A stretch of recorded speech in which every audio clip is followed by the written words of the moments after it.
কই আজও তো গোপালকে দেখছি না। সেই যে গোপাল গেল তো গেল, গেল তো গেল, আর এলো না, দুষ্টু। দেখুন, গোপাল এখন কোনো গর্তে ঢুকে নাক ডেকে শীত ঘুম দিচ্ছে। না না, গোপালকে এবার ভালো রকমের শিক্ষা দেব। একবার আগে ওকে বাগে পাই, তারপর নরমে গরমে ওকে টের পাইয়ে দেব। তাহলে তো কোনো কথাই নেই। এবারেও কাজের কাজ কিছু হবে বলে মনে হয় না। কেন কেন কেন এ কথা কেন বলছো মন্ত্রী? কারণ মহারাজ, আপনি যত গর্জান ততটা বর্ষান না, মানে গোপালকে কিছুই বলেন না। কি আর বলি বলো, যত যাই হোক গোপাল যে আমাকে সব থেকে বেশি ভালোবাসে। এই কথা কি আপনি হলফ করে বলতে পারেন মহারাজ? মহারাজ, আপনি সব সময় গোপালকে তোল্লা দিয়ে কথা বলেন বলেই গোপাল আপনাকে এত ভালোবাসা দেখায়। তাহলে গোপালকে আচ্ছা করে পেঁচ মেরে দিলেই গোপাল টের পেয়ে যাবে। আমিও তো সেই কথাই বলছি। গোপালের সব সুযোগ সুবিধে পাওয়া বন্ধ করলেই গোপালের আসল রূপ দেখতে পাবেন মহারাজ। উমা, এইবার মহারাজ গোপালের হাল করবেন একদম বেহাল। বেশ, তবে গোপালকে একটু ধমক দিয়ে দেখি দেখি তারপরেও গোপাল আমাকে একই রকম পছন্দ করে কিনা। আমিও তো সেটাই চাই মহারাজ, যে গোপালের কপালে আপনি আচ্ছা করে তালা লাগিয়ে দিন। এই, কে আছো?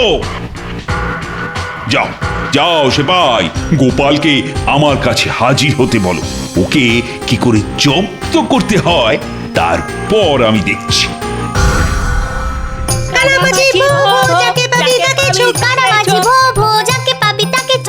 ওহ, আমাকে তোরা আচ্ছা ঝামেলায় ফেললি রে। ঝামেলা কোথায়? এটা তো খেলার গো গোপাল দাদু। এবার দেখি তুমি আমাদের কেমন খোপা খপ ধরতে পারো।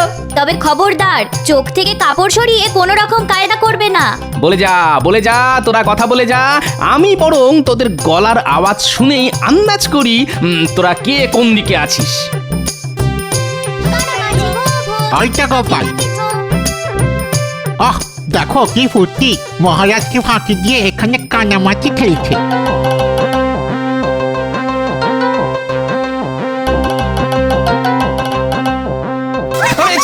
ধরে ফেলেছি বাবা, পালাবি কোথায়?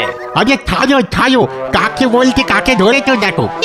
দাদু পারেনি, দাদু পারেনি। আরে আরে, তাই তো। আমাকে না ধরে গিয়ে মহারাজের পা ধরকে চাও। কেন কেন, এখন আবার কি কাজ পড়লো ভাই? মহারাজ তোমার নামে রেগে একেবারে খাওয়া হয়ে আছেন। হ্যাঁ, তাই নাকি? তা আমি আবার মহারাজের কি পাকা ধানে মই দিলাম? সে তুমি জানো। মহারাজ আগে ভাবতেন যে তুমি ওনাকেই ভালোবাসো, কিন্তু এখন সবার কথা শুনে মহারাজও অন্যরকম ভাবছেন। বটে, তার মানে আমি নেই বলে সবাই আচ্ছা করে মহারাজের মাথাটা চিবোচ্ছে। সে আমি কি জানি, শুধু মহারাজ বলেছে তুমি যেন শিগগিরই গিয়ে মহারাজের সঙ্গে দেখা করো। বেশ, মহারাজ বলেছেন যখন, তখন সে কথা আর ফেলে দিই কি করে। দেখি তারপর কপালে কি আছে।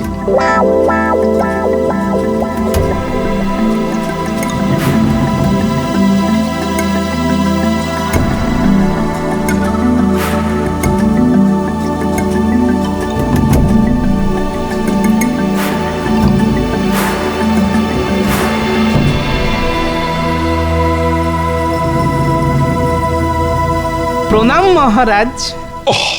এতদিনে তোমার সময় হলো তাহলে? এটা কি মামার বাড়ি পেয়েছো যে যবে খুশি আসবো আর যবে খুশি যাব? আগে মামার বাড়ি নয় তো, ওটা শ্বশুর বাড়ি। শ্বশুর বাড়ি? আগে হ্যাঁ মহারাজ, আমি তো শ্বশুর বাড়ি গেছিলাম, আর সেখানে এমন খাতির যত্ন করেছে যে কিছুতেই ছাড়ছিল না। ও পারো বটে গোপাল। হ্যাঁ, শেষে কিনা শ্বশুর বাড়িতে গিয়ে মোৎসব করলে। তিনকাল গিয়ে এককালে ঠেকেছে, তবু গোপালের শখ যায়। সোজা কথায় কাজ না হলে বাঁকা কথাতেই কাজ হয়। ওড়াচ্ছি আমি, দাঁড়াও। এবার আমি গোপালের ডানা ছাঁটার ব্যবস্থা করছি। সেই জন্যই দেখছি গোপালের ভুঁড়ি ফুলে একেবারে জয় ঢাক হয়ে গেছে। দেব নাকি তাহলে ঢাক একটু বাজিয়ে? বাজাতে হবে না, এবার যে মহারাজ সেই ঢাক ফাটিয়ে দেবে গোপাল।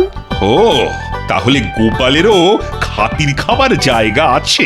সেটাই তো ভাবছি মহারাজ, গোপাল এমন কিপ্টে যে কোনো আত্মীয় স্বজনের সঙ্গে তোর সম্পর্কই নেই, তাই এক শ্বশুর বাড়ি ভরসা। তবে আমার উপর ভরসা করো না গোপাল, এই কদিনের জন্য তোমার মাইনে আমি কেটে নিলাম। দেখ কেমন লাগে।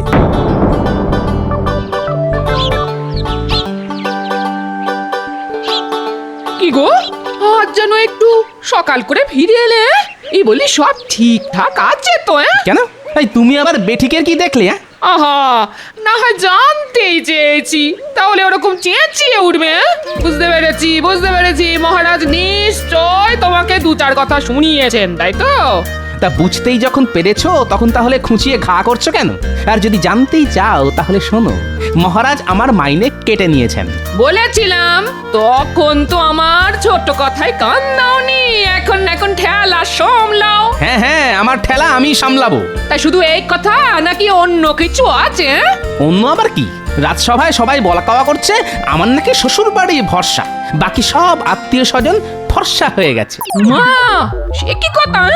না না না না, তুমি বরং এক কাজ করো।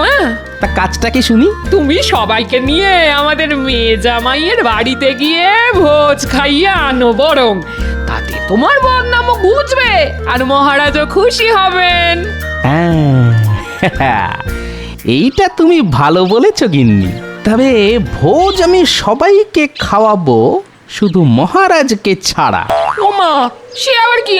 তবেই তো এক ঢিলে দুই পাখি মারা যাবে গিন্নি।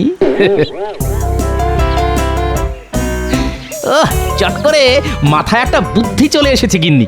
না না না, এটাকেই কাজে লাগাতে হবে, কাজে লাগাতেই হবে। হ্যাঁ, ও গোপাল দাদু, কি গো তুমি আজ যেন কেমন নেচে নেচে উঠছো?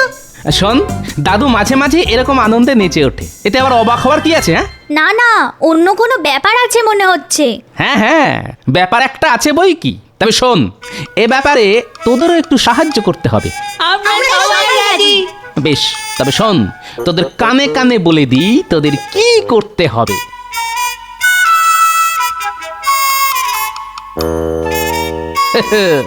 এবার জমবে মজা।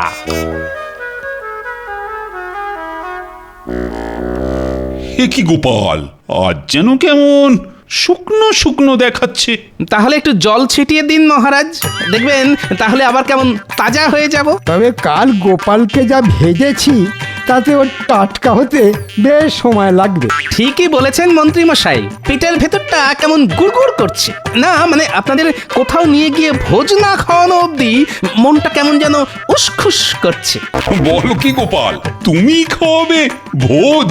হ্যাঁ, তাও একেবারে আমার মেয়ে জামাইয়ের বাড়িতে নিয়ে গিয়ে। মনে হচ্ছে কালকের চিমটি খেয়ে গোপালের বেশ ভালোই লেগেছে। তাহলে মন্ত্রী মশাই, বিজ্ঞানী, রাজপণ্ডিত, অমাত্য, সেনাপতি, রাজজ্যোতিষী, রাজবৈদ্য আর কবি, আপনারা সবাই তৈরি হয়ে নিন। আপনাদের শুধু যেতে হবে, বাকি সব দায়িত্ব আমার। গোপাল, না মানে তুমি তাহলে সত্যি সত্যি আমাদের ভোজ খাওয়াবে? না মানে এসবের আবার কি দরকার ছিল? হ্যাঁ, দরকার আছে কি নেই সে তো যথাসময়ে বুঝতে পারবেন মন্ত্রী মশাই। তাহলে এবার আমি আসি মহারাজ, আমাকে আবার আগে থাকতে সব জোগাড় যন্ত্র করতে হবে। অতিথি সেবা কি আর মুখের কথা?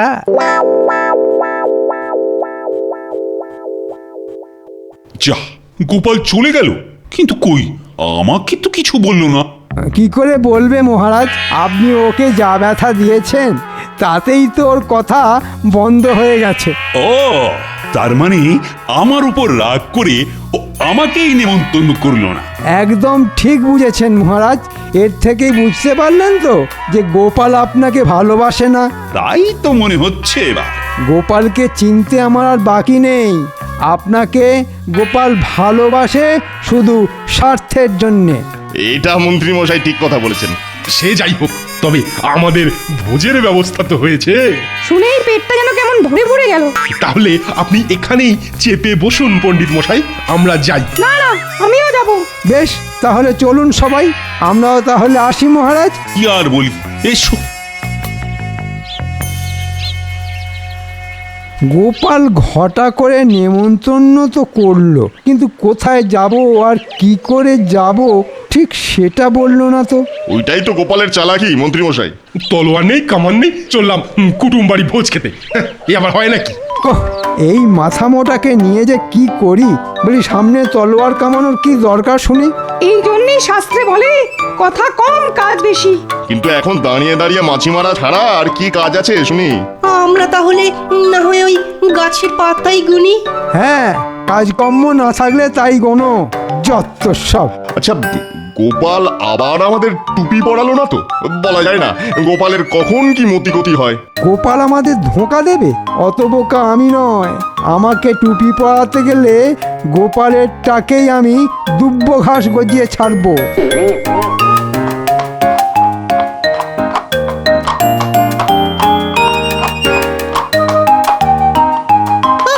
আপনারা সবাই দেখছি একেবারে যাওয়ার জন্য তৈরি।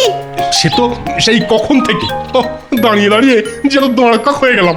দাদু আপনাদের যাওয়ার জন্য এই গরুর গাড়ি পাঠিয়েছে, তাহলে এতেই উঠে বসুন এবার। যাক, তাহলে তো বেশ হেসে খেলেই পৌঁছে যাব, আর কোনো চিন্তাই নেই।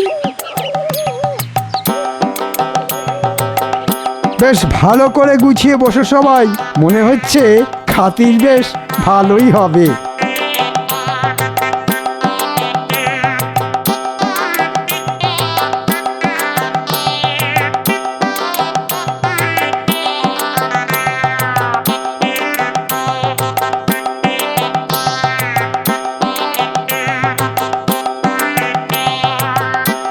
ওরে বাবা রে, আরামের বদলে যে হাড়গোড় একেবারে গরম হয়ে যাচ্ছে।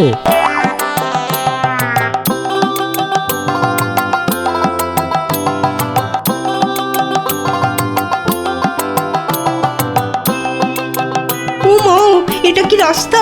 যেন গরুর গাড়ির ভেতরে আমরা সবাই মুড়ির বস্তা। শুধু শুধু সুস্থ শরীর ব্যস্ত করা। এই যে ভাই, আর কতটা পথ বাকি আছে বলো তো? এখন নড়ে চড়ে বসুন দেখি, এই তো সবে শুরু। ওরে বাবা, এ বলে কি? হ্যাঁ, এখনো পুরো রাস্তাটাই বাকি?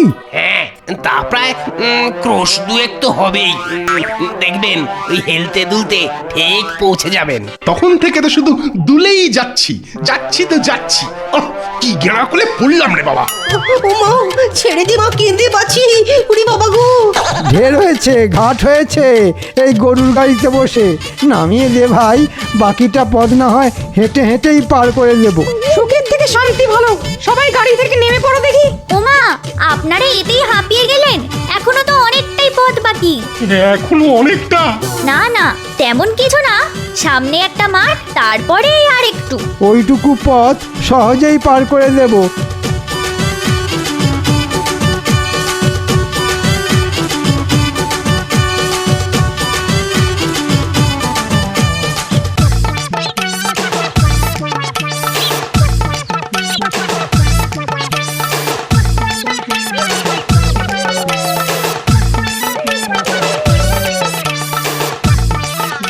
মনে হচ্ছে এই মাঠটা পার হলেই আমরা পৌঁছে যাব, আর বেশি কাঠখড় পোড়াতে হবে না। হ্যাঁ, ওই গরুর গাড়ির বদলে এই হাঁটি হাঁটি পা পাই ভালো।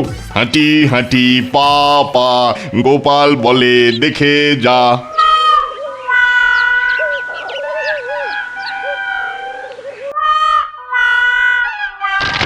ওরে বাবা রে, গেল গেল, পাটা মনে হচ্ছে কেটে ফালা ফালা হয়ে গেল। কি হয়েছে মন্ত্রী মশাই? এই বয়সেও কি চোখের মাথা খেয়েছো? দেখছো না পায়ের কি অবস্থা? ওহ, ওরে বাবা, শেষে কিনা পচা শামুকেই পা কাটলো। আমি বাবা পা সামলে চলি।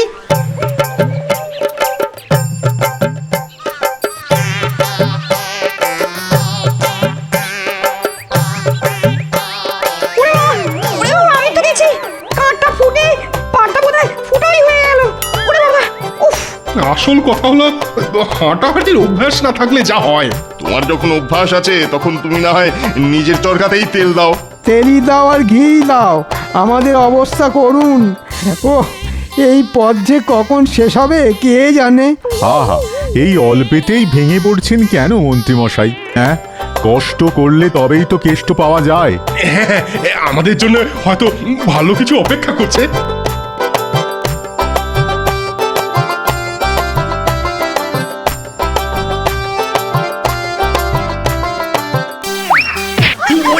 বাপরে বাপ গেল রে, পা খুলে হাতে চলে এলো রে বাবা রে, গেলাম রে গেলাম। আহা, আরে একটু তো চোখ কান খোলা রাখতে হয় নাকি?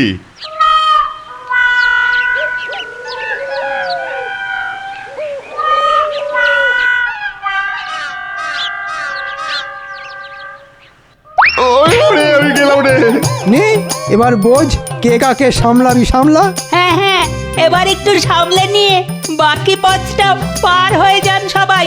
বাকি পথ মানে? সামনেই একটা নদী, ব্যাস ওই নদীটা পার হলেই একটুখানি রাস্তা। হ্যাঁ, এরপর আবার নদী?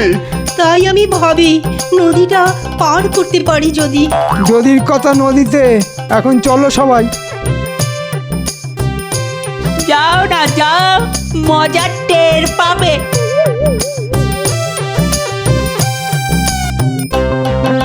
এই তো নদী আছে, আর নদীর ধারে একটা নৌকো আছে। কিন্তু কিন্তু নৌকো চালাবে কে? মানে কোথাও তো মাঝিকে দেখছি না। যদি মাঝির দেখা না পাই তাহলে নিজেরাই চলো রে। না না না, ওই নৌকো বাবা আমার কম্ম না। ওর বাবা, কাজটা কি ভারী, আমি কি পারি? পারি না পারি বন্ধ করে দেব তাড়াতাড়ি। সবাই নদী পার করার কথা ভাবছো, আর ওদিকে যে আমার পেটে ছুঁচো দৌড়চ্ছে। ওই কথায় আছে না, ওই মিলেমিশে করি কাজ, হারি জিতি নাহি লাজ। তাহলে চলো সবাই মিলেই করি।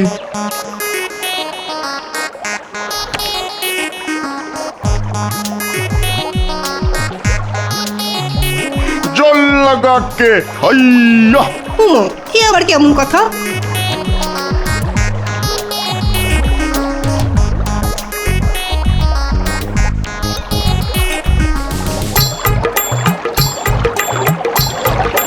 ওরে বাবা রে, গেলাম রে। এবার তো সামলানো দায়। ওরে বাঁচা রে, উল্টে গেলাম রে, বাঁচা বাঁচা, কেউ আমাদের বাঁচা।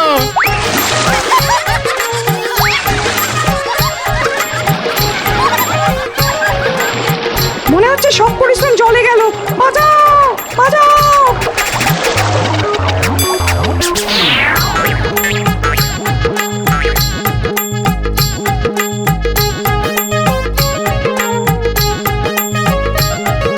এই তো এবারে প্রায় চলে এসেছেন। এই তো খাবারটা পেরোলেই বাড়ি, এক্ষুনি পৌঁছে যাবেন।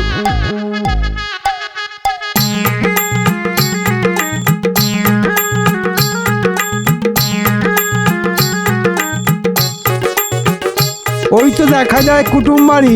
চল চল সবাই তাড়াতাড়ি।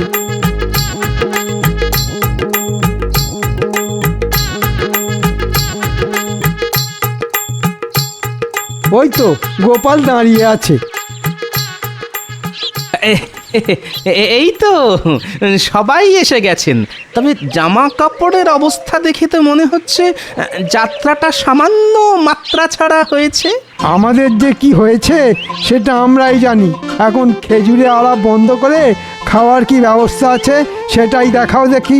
হ্যাঁ হ্যাঁ হ্যাঁ, খাবার তো তৈরি আছে। হ্যাঁ, কই রে মা, দে রে দে দে, অতিথিদের মুখে ভাতটা তুলে দে। আহা, অতিথি নারায়ণ বলে কথা। হ্যাঁ, এত ঝক্কি ঝামেলা পুইয়ে শেষে কিনা পুঁই শাকের চচ্চড়ি।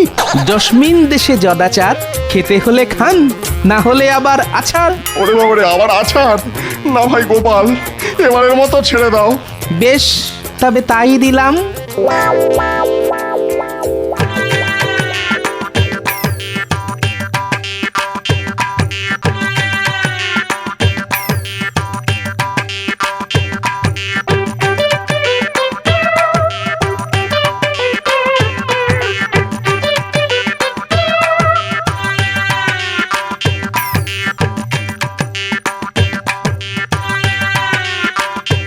আরে আরে, ব্যাপার কি? সবার মুখ দেখে মনে হচ্ছে সবাই ভীষণ কষ্টে আছে। সবার কথা জানি না গোপাল, তবে আমাকে কিন্তু তুমি খুব খুব কষ্ট দিয়েছো। এ আপনি কি বলছেন মহারাজ? তুমি সবাইকে খাতির করে নিয়ে গেলে, অথচ আমাকেই নিয়ে গেলে না। খাতির না মাথা, অত কষ্ট করে নিয়ে শেষে কিনা পুঁই শাকের চচ্চড়ি আর ফ্যান ভাত। ওই খেয়ে আমার তো পেটের ভেতরটা এখনো দপদপ দপদপ করছে। ওরকম দুর্গম রাস্তা খানাখন্দ মাঠ ঘাট নদী নালা পেরিয়ে কি কি খাতিরটাই না পেলাম। ওহো, যেতে না যেতেই একেবারে গরম গরম ধরিয়ে দিল। কি আর করব বলুন, যার যেমন সামর্থ্য তার বাইরে আর যাই কি করে বলুন। ওই কথাটা তো আগে বললি হতো, শুধু শুধু এই সুস্থ শরীরকে ব্যস্ত করা। ও তাহলে বলছো তোমাদের সবারই বেশ কষ্ট হয়েছে? কি আর বলবো মহারাজ, প্রাণ নিয়েই ফিরে এসেছি, এই যথেষ্ট। শিরদাঁড়া এখনো যন্ত্রণায় টন টন করছে। আমার কোনো ওষুধেই ব্যথার উপশম হচ্ছে না। অমন খাতিরের ঠেলায় আমার হচ্ছিল দম বন্ধ, কোনো ভাষা খুঁজে পাইনি, হারিয়েছিলাম ছন্দ। তাহলে বুঝলেন তো মহারাজ, কেন আমি আপনাকে ঘটা করে ডেকে নিয়ে যাইনি। এবার যেন একটু একটু বুঝতে পারছি মনে হচ্ছে। আপনাকে আমি খুবই ভালোবাসি মহারাজ, যেমন আপনি আমাকে বাসেন। তাই আপনাকে আর এই কষ্টে ফেলতে চাইনি। তাই তো দেখছি, থুরি শুনছি এখন যে তুমি আমায় আচ্ছা বাঁচিয়েছো। তবে আপনাকে বাঁচালেও যারা আমাকে নিয়ে রসিকতা করেছে তাদেরকে কিন্তু আমি ছাড়িনি, একেবারে হাড়ে হাড়ে বুঝিয়ে দিয়েছি। মাগো, যা ধরান ধরেছে সে তো এখনো টের পাচ্ছি। কথা বলবো কি, এখনো যে হাঁপাচ্ছি। বেশ করেছো গোপাল, বেশ করেছো। সবাইকে একেবারে উচিত শিক্ষা দিয়েছো। আর তোমার এই বুদ্ধির জন্যই তো আমি তোমাকে এত ভালোবাসি। তুমি যে আমার ভালোবাসার পাত্র। সবই ওই গোপালের কপাল মহারাজ।